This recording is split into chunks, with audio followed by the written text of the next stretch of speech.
ధన్మని sir sir sir అన్నాడు. ఇక అంతవరకు నాకు మైండ్లో ఉంది. ఆ తర్వాత కనబడట్లే, ఏదో లోకాలకు వెళ్ళిపోయా. తర్వాత ఒక 2 గంటల తర్వాతన లేచా. ఏంటంటే వీళ్ళు ఆ వీడియో కూడా తీసి చూపెడతా కానీ తెలియలే. చుట్టూ జనం విపరీతంగా ఉన్నారు, నన్ను ఎట్లా తీసుకెళ్ళాలి వీళ్ళు.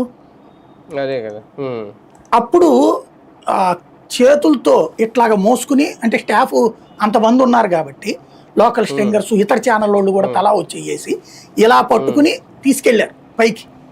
ఇలా పట్టుకుని తీసుకెళ్లి ఆ క్రౌడ్ అంతా దాటడానికి దాదాపు అరగంట పట్టింది. అది హార్ట్ అటాక్ అయ్యి ఉంటే అక్కడే పోయి ఉండేవాడిని.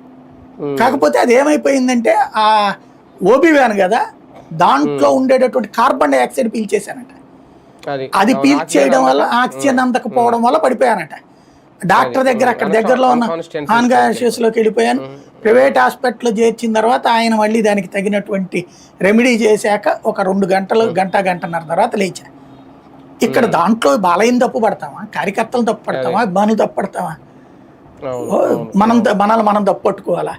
కాబట్టి క్రౌడ్ ఉన్నప్పుడు నేను అందుకనే క్రౌడ్ ఉన్నప్పుడు ఆ మధ్యలోకి పోని చచ్చిన ఒక పక్కకి నుంచుంటా, అయితే డాబా ఎక్కి నుంచుంటా, లేదంటే యువతలకి ఎక్కడ జనం ఎగబడని చోట నుంచి చూడాలని చూస్తాను.